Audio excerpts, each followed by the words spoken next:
Hello and welcome to this session on developing digital champions to sustain the digital strategy. My name's Jodie Lopez. I'm from the EdTech team at United Learning. I'll be leading you through this session, and if you have any questions following watching this video, please feel free to email jodie.lopez@unitedlearning.org.uk. Essentially, digital champions are the people in your school who are going to help you to develop and sustain your digital strategy. They'll help with technical aspects, they'll help with pedagogical aspects, and they'll help with the administration and management. And they can be chosen from people all around your school that you already have in place. And we're going to look at some of the ideas for how they might be used across your school and how they're going to help you.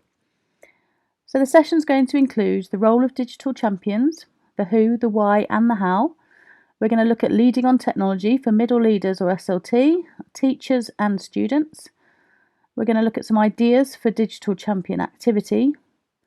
We're going to look at setting targets and reviewing progress, and some ideas for making champions visible across your school. Now, the role of digital champions includes engaging, people who are engaging with your strategy, people who are engaging with the technology, people who are engaged with just moving things forward and helping on this journey you'll be going on with digital strategy moving forward. They're there to help and inspire other people within the school, their peers, and also others. That can be students inspiring teachers, teachers inspiring students, middle leaders and SLT inspiring teachers and students. They will also help to train. That can be more formally. So they might be there to lead some CPD sessions, or they might simply be there to help and encourage and motivate people along that journey, because everyone's journey will look different. Everyone will be coming from different places. So your digital champions are people that can really help to motivate and train people along the way, from little 1-minute help tips all the way through to kind of bigger training sessions, coaching, mentoring along the way. They will then hopefully help you to innovate. So where something is rolled out technology-wise, they might be the people that then see other ways to use it. So once they've kind of covered the basics, they'll be the people who hopefully will come up with new ideas, different ways to use that technology, find other technology to bring in, and help to then disseminate that and bring that back into the digital strategy review that you'll be doing on a regular basis as well, to see how this is working. What's really important about the digital champion role is it doesn't have to be someone who's really technology minded. You don't have to look at the people who are really good at using technology, although those people will help and they can be part of your digital champion team. But a digital champion is anyone who's just willing to give things a go and who's engaged with at least trying and wanting to move things forward. So you want to have some digital leaders some digital champions within your middle or senior leadership team, depending on how big the school is. If you're a large school, then you might want to engage your middle leaders as well as senior leadership. If you're quite a small school, then someone from your senior leadership team is really important. Teachers themselves, so who amongst the teachers might be interested in becoming a digital champion and somebody who helps to really push that strategy, and who within the students can help you to really build and sustain your digital strategy as you move forward. Now, as I said, they don't have to be the people who are really, really good at using technology already. All they have to be is people who are generally pedagogically secure. So for teachers and senior leaders, people who are confident in their own pedagogy, at least in their classroom. They have a level of confidence with that, because when you add in technology, you're adding an extra layer, and for people who aren't yet feeling very secure, that can be difficult. It's not to say that a new teacher is not somebody who could be a digital champion, but their role must include, from a teacher perspective, being someone who's secure in their own classroom, knows how technology can and does work within their classroom, and is happy to spread that with a pedagogical basis. For students, those are students who are already using technology for learning, not necessarily the people who use technology outside of school really well. It has to be usually students who are really good at using technology within their learning or as part of their learning, or who are willing to try. So the willing to try element is really important here as well. Volunteers at the start are really, really good, because they help you to really start off with your strategy. And then as you go down the road, you might want to funnel that into kind of people having different specific roles, some of which might be more technical, some of which might be more pedagogical, but just people who are willing to look at trying new things to build into their use in the classroom, to how they use homework. Are they happy with digital platforms for homework if they're students? If they're teachers, are they willing to add something new into their classroom and not worry too much if it doesn't go right on the first try? And are they then happy to share what they've learnt and what they've done? Are they happy to be observed or to make videos to share with other people to show what they've been doing? So those are the key attributes you want, is people who are secure in what they're doing in the classroom. So adding technology isn't going to derail what they're doing already. People who are willing to try things and willing to kind of engage with the strategy and the learning that's involved for them to get up to speed on any of the new software or devices. And people who are then willing to share their expertise and what they've learnt from the tiny things all the way through to the bigger impact things. Now, within your leaders, you want somebody who, from a middle leadership or senior leadership point of view, at least one person who has enough of a kind of a sway, enough of a responsibility to be able to book in things like training and use budget. So it's really important that there is somebody driving from leadership within your digital strategy. And that person, as part of the digital champions, will be the person that has more of an overview for the whole school outcomes, is able to do maybe observing teachers using technology if that becomes part of your performance management. They'll also be the people who book in big training sessions, are able to book in inset sessions, whether that's for an individual team or whether it's for everybody. And then the people who are also going to be able to pick up those people who are lagging behind a bit through lack of confidence or who just need that little bit extra support, and be the people in a position to help those people more specifically and to give them the extra intervention that they might need along the way as well. So having somebody at leadership level is really important with this, because they can help to guide every member of staff through the new digital strategy and the changes. Within your teachers, you want people who are going to be role models, people who will use the technology in their classrooms, are happy for other people to go and watch or to pass on or to tell people at inset training of what they've been doing and show examples. People who are happy to disseminate information, who are happy to kind of do bits of training themselves. They don't have to take on necessarily all of the training themselves. So you might have leadership, you might have support from something like the EdTech demonstrators to do some of that training as well. But people who are happy to share, even if it's in the staff room chatting about what they've been doing that's worked well. Oh, I used this piece of software for this bit of homework. It went really well. The students were really engaged. Anything like that these teachers are happy to pass on helps to motivate other people to kind of see the need to come up to speed with that themselves as well. And then your student digital champions can again be from a range, and they are going to be potentially supporting in class, not just for their peers, but for the teachers as well. Often you might have a model where the student digital champions train up in new software, new devices you're rolling out, and then when the teacher's rolling them out in class, even the most untech confident have those students available in class to help them if the other students are struggling. So they can help with the teacher. If the teacher's struggling, they can also help with their peers who are struggling. And they might do some more formal types of training as well. So as well as supporting when things are being used in their class, they might also come and help, even come to an inset day and train staff. They might create videos, they might create help pages, and they might also help to disseminate that information and to pass on what they've been using and what they've been learning. And the range of things that people will be supporting with your digital strategy includes devices. So you might be rolling out new devices, whether it's Chromebooks or iPads or any new laptops, any kind of device-based hardware, which can include microphones and anything else that might need a bit of training.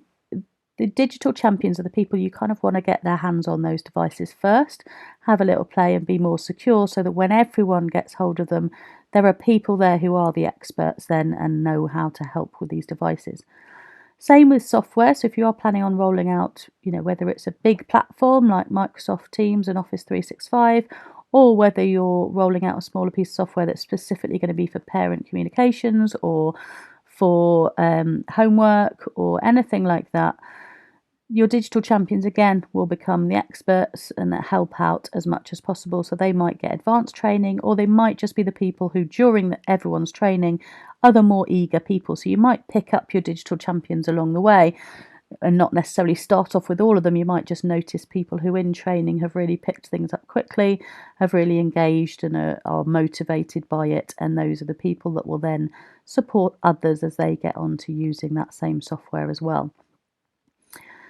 Your digital champions, particularly within the teachers, within the staff, will also be looking at pedagogical approaches. So not just how do I use this software, it's not just where do I click and how do I click this button and how do I get to this part. It's how do I then use that within a lesson? How does that add to my lesson? How does that add to what resources I'm creating? How can I use it in a way that makes sense within this sequence of work, within this current term, within this particular lesson? So they'll really look at how this technology sits. And those people who really focus and have a passion for the pedagogical side might need support with the technical side, but they can see where this fits, or they can reflect on how something has worked and how it might be used in other areas. They might look at it in one subject and then look at ways in which that might be used in another subject. Your digital champions can also keep an eye on access for everybody. Is what we're using accessible on the devices that people have? They might run surveys, they might talk to people and generally get an eye for, is the parent communication tool we're using suitable for the kind of devices our parents are using? Have our students got access to good enough Wi-Fi for what we're rolling out? And although that's never going to be perfect, especially at the beginning, it's really keeping on top of how many people have access. What are we doing for the people that don't? Is that, have we got access at lunchtime for those students who can't access something at home? Or, are we able to get hold of any extra devices that might help those students to borrow them over the weekend, or whatever that might be, however that might look over time? It's just keeping an eye on does everyone have access to all the right things that we need to make sure this strategy moves forward.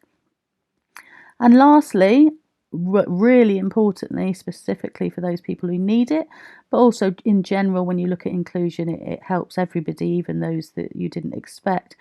But inclusion's a really important piece as part of Digital Champions as well, because it might be that there are individuals that need really specific, tailored intervention and support, but there's also going to be students who maybe already use some inclusive tech at home and might be able to talk about that in school and feed that back into school as well. So that can work both ways, supporting students to find the right tech, both devices and software that they can use at home, but also what do they already use at home? Are they already using the accessibility options on their own iPads, for example, and can then teach others how to do that so that everyone knows that those are available, which, as I say, will work for individuals who you're not even expecting need that particularly.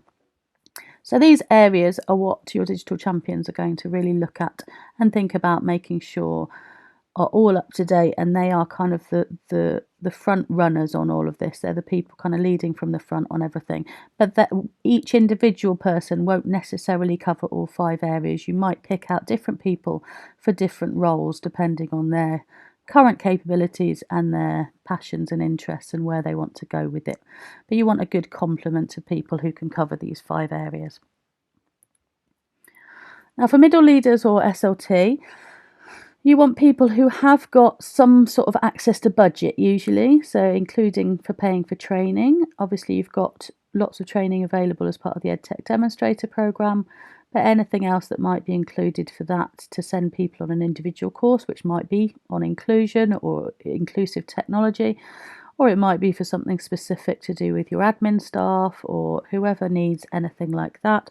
So somebody in the leadership team who can keep an eye on kind of budget available for making sure that your strategy can move forward, because it does require that, especially at the beginning. It does get easier over time, but certainly at the beginning there's a lot of kind of outgoing time and budget needed. So the second thing that middle leaders need is either time, time for themselves to make sure that they, as digital champions, can have the time they need to get the oversight and to get their own training up to speed as well, but also the time to give to others and to support them, and often that comes from a middle leadership or senior leadership place, and often that is just somebody who's also got the ability to book in a staff meeting that's specifically for a particular technology, or to even book in a staff meeting that gives people time to have a play on the technology. So somebody in leadership who has that time and that budget availability is important. You also want the person at leadership level who has oversight of the strategy and is keeping an eye on those outcomes across the school, because technology is and a digital strategy is a living, breathing thing, and certainly to start with, there'll be things that you try, and you need somebody who's going to see what's working and really pick that up and run with it, and the things that aren't working, and thinking about, does the strategy need to change to reflect that something's not working for one reason or another? Is it not working because of time? Is it not working because it's not right for our context? Is it not working because it's just not a need we have right now and we've got other needs that are more important? So someone who's able to kind of have that oversight from a whole school or a whole department perspective and look at prioritising things as part of that strategy to just keep moving forward. So somebody who also has some element of performance management or coaching. So you might build digital or some digital outcomes into performance management for individuals or for the whole school, or you might simply want somebody who's able to go into lessons and coach people and give ideas and help people to kind of see where that technology sits within their classroom or within what they're doing for admin and assessment and all the other areas that you might be using technology as part of your strategy. And you want also the middle leader or the senior leader to collaborate with all the digital champions and help them to keep on track and keep focused as well, and keep goals in mind so that everyone's working towards the same end goal. For teachers who are digital champions, you want people who are role models in their classrooms. And again, that doesn't mean they have to be perfect at everything. It doesn't mean they have to be technologically perfect at everything. Just people who are really willing to try things out, give a go, let other people see, just because having somebody else who's actually in the classroom doing these things and somebody being able to watch them and pick up ideas from similar lessons to what they're doing can really kind of help to sink in with others what the purpose of the technology is, once they get past the kind of how to use it, but how does this actually sit within my lessons? When do I bother getting all the devices out and doing something? When do I set something up for home learning? When do I, flick on the visualizer and do something with that? So people who really are confident to get these things out, give them a try, and then let other people come and watch and see how they're using it. And it just helps to kind of spark those ideas. You want your teachers to have a good pedagogical overview of where that technology is sitting, when's the right place to use it, when's the wrong time to use technology, and to see how, as I said earlier, that might transfer from one subject to another, or one type of group work to individual, to whole class, and so on, and really think about how that technology sits within the pedagogical parts of the day, as well as looking at things like helping teachers with lesson planning support. So how asking them the right questions, essentially. So working with their other teachers to say, okay, I want to get a quiz into this lesson, or I want to use this piece of software, but I'm not sure how. Helping them to sit with their lesson plans and think about where that would fit naturally without it causing too much of a worrisome lesson if it feels like it's becoming too big a deal. They might also do some training or technical support, but they don't necessarily have to. As long as they're using it and they're willing to be role models of how they're using it, that can often be enough. And then there might be other people in the school that people go to for the actual more technical support, how to turn the sound on and off, or any of those kind of elements, which can be as sounds simple but actually can derail a lesson if you're not confident on those things. So often a teacher might just be there to help with those little things, especially if you don't have an on-site technician every day. And they might also coach alongside, so you might allow some time for your teacher digital champions to actually team teach and coach alongside other teachers to really help them to embed that technology with support on hand and feeling that they've got somebody with them to help them through the more kind of tricky early bits for those people who aren't very confident.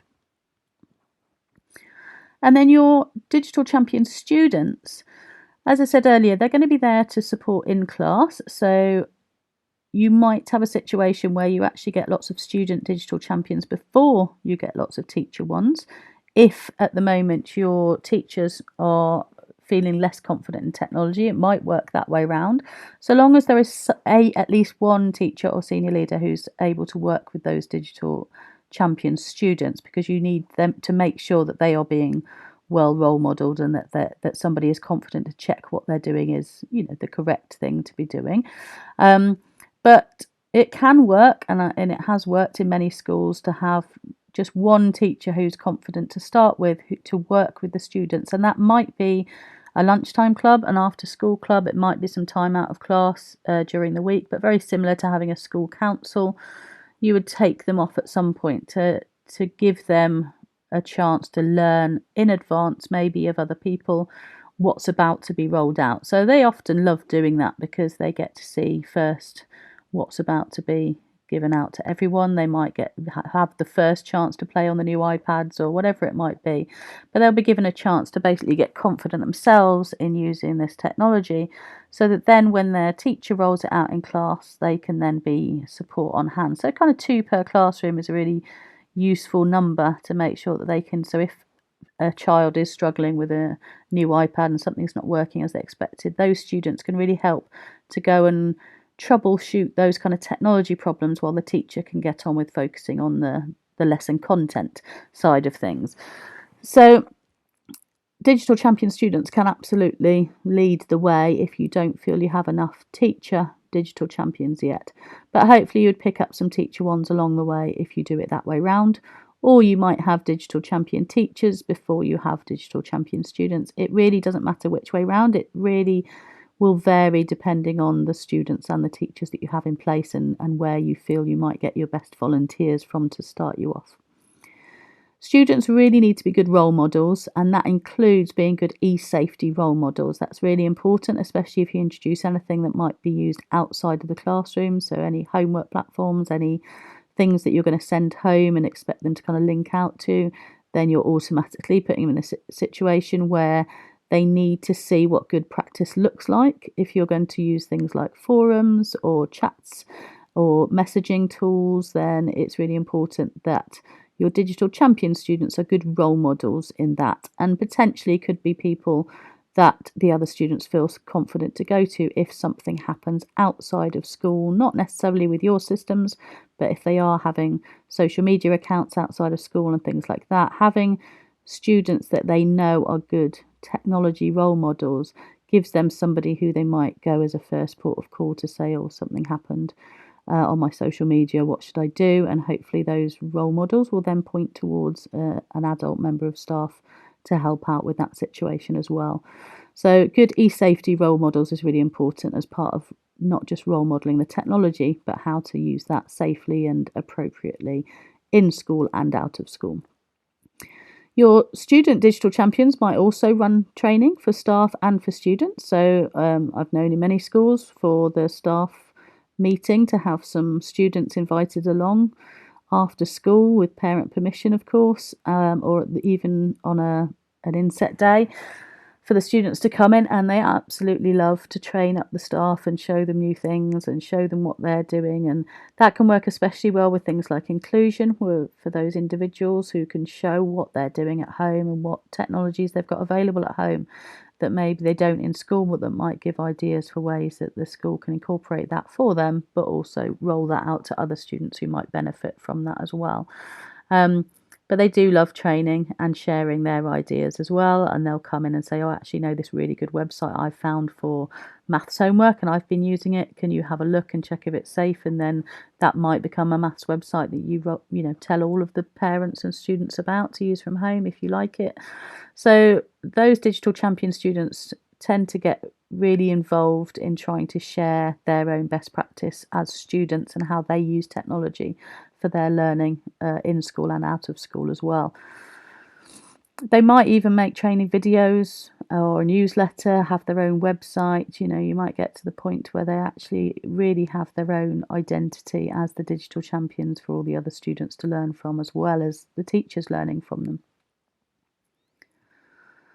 Now, there's lots of different ideas you can use for digital champion activity, and what you do and when you do it will very much depend on the rollout and what you need. So if you've got new software rolling out, for example, if you're about to start using a big platform that you haven't used before, they might be very, very active in helping people with that, both from a training everybody at once point of view down to a kind of individual support and kind of going off during class time or after school to go and help individuals. Having you might have a session where it's like a drop-in session at lunchtime or after school, and again that can be led by students or staff or both from your digital champions. So anybody from your digital champions, whether they're senior leadership, whether they're a teacher or whether they're a student, can all help with this activity. So creating things like CPD videos, a bit like this one, a voiceover over the top of showing something on the computer. There's lots of software available to enable you to do that very easily, to kind of talk over what you're doing on a computer and really show what you're doing. So showing what you're clicking on to get to something, but also talking about how you're going to use that in class, for example. And those can range from long videos, a bit like this one, where you're covering a whole big topic, or they can be simple 1-minute top tips. So here's a keyboard shortcut that I know, for example, and I'm going to show you how to do it. Or this is a website that I found that's really interesting. So 1 or 2-minute videos work really well as well, and a good combination of the longer videos and the shorter videos. And those can be made by students, they can be made by staff, and then there's lots of ways that you can share that within school on your platform, so that you create your own training hub essentially for everything that you use in school. There are obviously lots of videos around that other people have made as well, but often it helps to have something made in school, because then you can see examples from your own school, which is always helpful for both teachers and students. A digital champion teacher or senior leader might be observed in class, as we discussed earlier. They might also send surveys to see what people are doing with their technology at home and within their classrooms, to kind of keep up to date with what people are using and how. They might also feed back to the senior leadership team on the strategy and talk about what they think works, and kind of have that open communication lines as digital champions to be the people who are trusted to give information back that reflects what's actually happening in the classrooms and in the homes in relation to home learning and parental communications. They often observe other teachers, so teachers particularly observing other teachers, or senior leadership observing teachers when they're not using technology and giving them ideas of when they could have used technology within a lesson is really powerful. So where you've got somebody who's kind of more reluctant or is struggling to see where they might fit technology in, sometimes watching them and then saying, oh, that bit where you asked a few questions, you could have done that as a really simple quiz that would have enabled everyone to take part rather than having a couple of hands up. And it might just spark a little idea, and then you help them set up the first one. So digital champions can be really powerful when they're just there to really kind of just give ideas without it being a kind of top down, you must do this, but just saying, well, actually that bit of your lesson could have really easily been done in this way with technology, and it could have enhanced it or made it different in some way. And it just helps to get those ideas in, particularly with people who are, for a number of reasons might be feeling, more worried about bringing technology in. They might lead inset sessions, as I've said earlier. So digital champions might lead on an inset or after school or an inset day. Anything from just getting people used to devices through to teaching them how to use a specific thing in a specific lesson in a specific way. Whatever that might be, they might lead an inset on that. It might be a 10-minute part of an inset, or it might be a full hour or a 2-hour part of an inset day where you really get to grips with some particular piece of technology, a device or a piece of software that you're going to use. A general thing with digital champions is just being available as well. So as I say, some sort of drop-in sessions, or a day that they're always going to be in the library at lunchtime, or on a Wednesday after school, they're always going to be in their classroom with the door open for anyone who wants to come and ask. Or for the students, they might have a lunchtime, the kind of the Apple Genius bar type idea where you've always got people available in a certain area if you've got issues with your device or you've forgotten how to use something, then just being available. And they might even have an email address to send an email to that's specifically for digital champions, and whoever's available to pick that up will pick it up and respond. And that might include sending back a video or arranging a meetup to help somebody with something. Digital champions will look at inclusion, as I mentioned before, and they'll share their regular top tips and a newsletter, or they might have a website for sharing. So you might have a page of your main school website, or it might be part of your digital strategy that you take on a platform or software that's got kind of website creation as part of it. And the digital champions might have their own area of that and might share new ideas for inclusive technology they've heard of, or websites they've heard of that are really good, that have been checked for their kind of e-safety level as well. But they're really about sharing ideas and sharing top tips. And that's the main thing that is the digital champion activity is, are they sharing and spreading the good use and the best practice, essentially. And these are just a number of ways that you can do that, but there are lots of other ways as well. And it will all depend on how it fits within your own school setup, really. There's also, bear in mind that part of your digital strategy will include admin staff, potentially, and people who will need access outside of your regular staff. So it can help to have digital champions within those teams as well, or a digital champion whose specific role is to help with those people in those roles, so that you're not just keeping this to teachers, but digital becomes part of your whole school ethos. What can we move online? There's plenty of software that helps premises managers, librarians, the admin staff, to make things more efficient, more available, to back up things to the cloud and so on. So there's plenty of scope to help not just teachers and students, but all your admin and support staff as well. And many of your support staff will be part of those inclusion and inclusive technology discussions as well. So it's important that digital champions help those support staff, but also that many of your digital champions might come from your support staff, and those people might be the people with time to learn specific inclusive technology and so on. So when you're setting targets and reviewing progress around your digital strategy, we originally kind of start with this idea of a strategy of, what are we going to do and how are we going to do it and when are we planning to do that? And then really it's all about constantly, as I said earlier, it's a living, breathing thing, your digital strategy, because things are going to change. You're going to learn new things along the way. And so you constantly want to look at the outcomes. What worked? What didn't work? Why did what worked? Was it a particular person who can then help us to roll that out to other people? Did it work because it was a particular technology that really fixed a problem that you had? So how can you build on that? Or are there other things? If that worked really well for parents, is there something similar that can work really well for student engagement, and so on? And then if it didn't work, was that because there wasn't enough time or enough training? Is it because the technology wasn't suited for what you needed it for? And do we need to look at something else that we'll bring in instead? And then you essentially move that onto an adapted strategy. And you can adapt this strategy as often as you need to. Essentially, how it works will depend on how your school setup works, to how agile you can be. Being the kind of the technology world word is agile, for being kind of flexible and able to change quickly. But you do want to set in specific review dates as well. But there might be times it's, and if half the staff are all coming saying something's not working and it's not the review date yet, so you'll obviously still look at that at the point that people are struggling. Does that mean we need to put in more training now, or are we going to build in a new strategy, or are we going to kind of slightly adapt what we said we were going to do? So that strategy is going to constantly evolve, and year on year it's going to adapt as well, partly because it's going to get easier year on year. Your technology use will get easier when you're pushing forward a digital strategy. First year is really difficult, second year is a bit easier, third, fourth, fifth years, it really is about kind of really honing that then to the perfection of what fits in your school.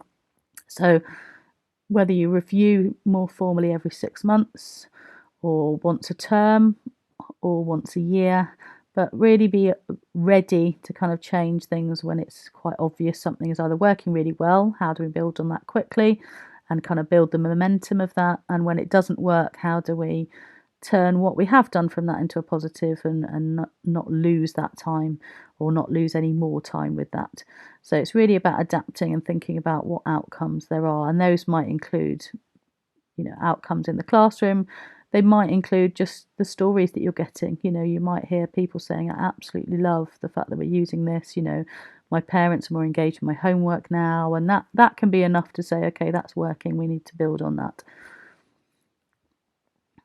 And then some ideas now for making champions visible across the school. Now, one idea is to have badges, much as you might have school council badges or head pupil badges, some sort of badge that shows other students that this student is a digital champion, or other teachers, this teacher is a digital champion. As I mentioned earlier, some sort of kind of tech genius bar for lunchtimes and playtimes where certain students might be available for other students to go to, or even for teachers to take their devices to.